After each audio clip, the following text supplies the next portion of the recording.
ඔබට කවදා හරි හිතලා තියෙනවද ඇයි මට විතරක් මෙහෙම වෙන්නේ කියලා? මුළු ලෝකෙම ඔබට එරෙහිව නැගී සිටිනා වගේ දැනෙන මොහතක තනියම කොට්ටෙට මුහුළු ඔබාගෙන අඬපු රාත්‍රීන් ඕනෑ තරම් ඇති. ඒ වැටෙන හැම කඳුළු බිඳුවක්ම ඔබේ දුර්වලකම නෙවෙයි. ඒ හැම කඳුලක් පිටුපසම ලොකු කතාවක් තියෙනවා. අපි හැමෝම හිතන්නේ කඳුළු කියන්නේ පරාජයේ සලකුණක් කියලා. නෑ. ඇත්තටම කඳුළු කියන්නේ ඔබේ ඇතුළාන්තයේ තියෙන වේදනාව ශක්තියක් බවට පත්වෙන්න පෙර කරන පෙරහුරුවක්. ලෝකයේ දිනපු හැම මිනිස්සෙක්ම කවදා හරි දවසක හදවතින්ම අඬපු කෙනෙක්. පරාජය හමුවේ හෙම්බත් වුණු කෙනෙක්.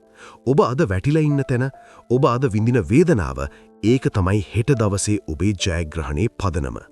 මතක තියාගන්න අඟුරු කැබැල්ලක් දියමන්තියක් වෙන්නේ අධික පීඩනයකට ලක් වුණාම විතරයි. රත්තරන් පිරිසිදු වෙන්නේ ගින්දරේ පිච්චුනාම විතරයි. ඔබ අද විඳින මේ පීඩනය මේ වේදනාව ඔබව අලුත් මිනිස්සෙක් විදිහට නිර්මාණය කරනවා. ඔබේ හිත රිදවපු මිනිස්සු ඔබව දාලා ගිය මිනිස්සු ඔබට සමච්චල් කරපු මිනිස්සු ඒ හැමෝම ඔබට දුන්නේ තෑග්ගක්. ඒ තමයි නැගිටලා පෙන්වන්න ඕන කියන ඒ හිතුවක්කාර අදිෂ්ඨානය. දැන් ඇති. අඬලා ඉවර නම් දැන් නැගිටින්න.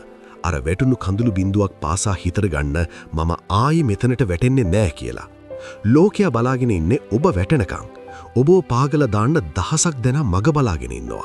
හැබැයි ඔබ දිනන දවසට අත්පොඩි ගහන්නත් ඒ ඇයම එනවා. අන්නේ දවස වෙනුවෙන් අද වැඩ කරන්න.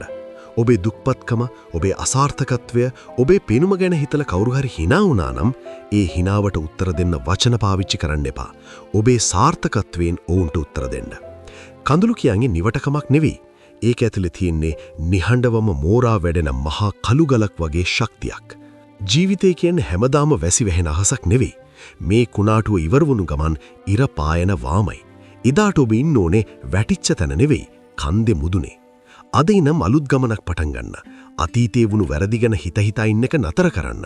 ඔබව අගය කරන්නේ නැටි තැන් වලින් අයින් වෙන්න. තනිවම සටන් කරන්න පුරුදු වෙන්න. තනියම දිනන එකේ තියෙන ගැම්ම ලෝකයේ වෙන කිසිම දෙයක නැහැ. ඔබට පුළුවන්. ඔබ මේ ලෝකෙට ආවේ නිකම්ම මැරිලා යන්න නෙවෙයි, නමක් තියලා යන්න. කඳුළු වාස්සේ හංගගෙන හිටපු ඒ දෙවැන්තයා අද එළියට ගන්න. මේ වීඩියෝ එක බලලා ඉවර වුණාම ඔබේ ඇස් දෙක පිහා ගන්න. ගැඹුරු හුස්මක් ගන්න. අද ඔබේ ජීවිතේ පළමු දවස විදියට සලකන්න. පරාජය කරන්න බැරි මිනිස්සු ඉපදෙන්නේ වේදනාවෙන් මිස සැප පහසුවෙන් නෙවෙයි. ජයග්‍රහණය ඔයාගේ අතේ. මේ වීඩියෝ එක තවත් කෙනෙක්ට ජීවිතේ දිනන්න උදව්වක් වෙයි කියලා හිතනවා නම් ෂෙයා කරන්න. මේ වගේ තවත් වටිනා වීඩියෝ බලන්න අපේ channel එක subscribe කරන්න. ජයග්‍රාහී හෙට දවසක් ඔබට ප්‍රාර්ථනා කරනවා. මම මෝටිකෝට්.